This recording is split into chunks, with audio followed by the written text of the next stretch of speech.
नमस्कार, मैं हूं अंकुर और आप देख रहे हैं सत्यहिंदी.com। आइए एक नजर डाल लेते हैं अब तक की सुर्खियों पर।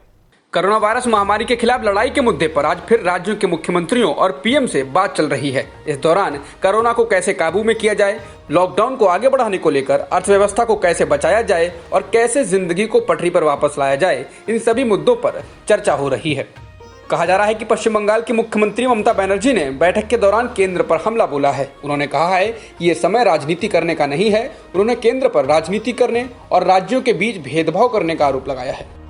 पीएम मोदी के साथ मुख्यमंत्रियों की बैठक में तेलंगाना के मुख्यमंत्री के चंद्रशेखर राव ने ट्रेन सेवा शुरू किए जाने पर आपत्ति जताई है। उनका कहना है कि इससे कोरोना तेजी से फैलेगा। पीएम और मुख्यमंत्रियों की बैठक में छत्तीसगढ़ और तमिलनाडु के अलावा बाकी राज्यों ने भी आर्थिक पैकेज की मांग की है। राज्यों का कहना है कि उनकी आय समाप्त हो चुकी है, केंद्र उनकी मदद करे। भारत में पहली बार एक दिन में कोरोना के 4200 से ज्यादा नए मामले आए हैं और ऐसे समय पर सरकार ने एक अहम फैसला किया है। भारतीय रेल मंत्रालय 12 मई से ट्रेनों को चलाने जा रहा है।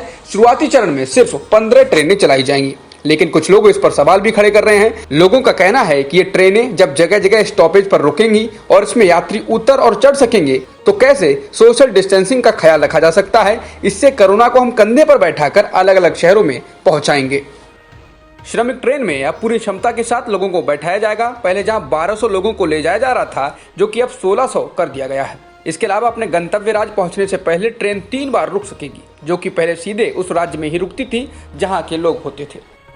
विश्व स्वास्थ्य संगठन के विशेष दूत डॉक्टर डेविड नेवारो ने कहा है कि उनको नहीं लगता है कि अगले 2 साल तक कोरोना की वैक्सीन आने वाली है। इसलिए कम से कम इतने समय तक के लिए हमको इस वायरस के साथ रहने की आदत डालनी होगी।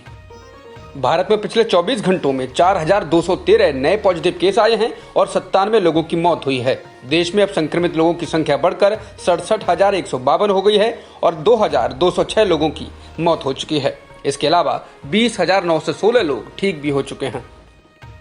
देश के सबसे ज्यादा कोरोना प्रभावित राज्य महाराष्ट्र में 22,171 संक्रमित मामले हो गए हैं, जबकि 832 लोगों की मौत हो चुकी है। दूसरे स्थान पर गुजरात है, जहां 8,194 लोग संक्रमित हुए हैं और 493 लोगों की मौत हो चुकी है। तमिलनाडु में 7,204 पॉजिटिव मामले हैं और 47 लोगों की मौत हुई है, जबकि दिल्ली में 6,923 संक्रमण के मामले आ चुके हैं और 73 लोगों की मौत हो चुकी है। दुनिया में संक्रमित लोगों का आंकड़ा 41 लाख को पार कर गया है, जबकि मरने वालों का आंकड़ा 2,82,000 से अधिक है। इसके अलावा 14 लाख लोग ठीक भी हो चुके हैं। न्यूजीलैंड में लॉकडाउन में अब दूसरे स्तर की छूट दी जाएगी, जिसके तहत गुरुवार से मॉल, रेस्टोरेंट और यहां तक खेल के मैदान भी खोल दिए जाएंगे। इसके अलावा अगले सोमवार से स्कूल भी खोले जाएंगे और 21 मई से बार भी खुल जाएंगे। अमेरिका में कोरोना से संक्रमित लोगों का आंकड़ा 13,29,791 हो गया है, जबकि मरने वालों की संख्या 79,528 हो गई है। ब्रिटेन दूसरा सबसे अधिक प्रभावित देश है, जहां मरने वालों की संख्या 31,930 हो गई है। देश में संक्रमण के कुल 2,20,000 से अधिक मामले हैं। इसके अलावा स्पेन में संक्रमित लोगों की संख्या 2,24,000 से ज्यादा है, तो मरने वालों की संख्या 26,621 है। बांग्लादेश के स्वास्थ्य मंत्रालय ने बताया कि बीते 24 घंटे में संक्रमण के 884 नए मामले सामने आए हैं और 14 लोगों की कोविड-19 से मौत हो गई है। एक दिन में नए मामले सामने आने का बांग्लादेश में ये अब तक का सबसे बड़ा आंकड़ा है। बांग्लादेश में अब कोरोना वायरस से संक्रमित लोगों की संख्या बढ़कर 14,000 से ज्यादा हो गई है। वहीं श्रीलंका सरकार ने भी सोमवार से लॉकडाउन में ढील दी है। वहां अब तक 800 से ज्यादा लोगों में कोरोना संक्रमण की पुष्टि हुई है।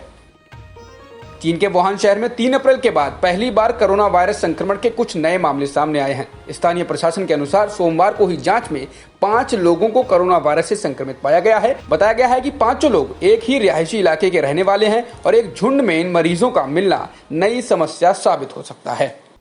अब तक की खबरों में इतना ही। बाकी खबरों के लिए बने रहिए सत्यहिंदी.com के साथ।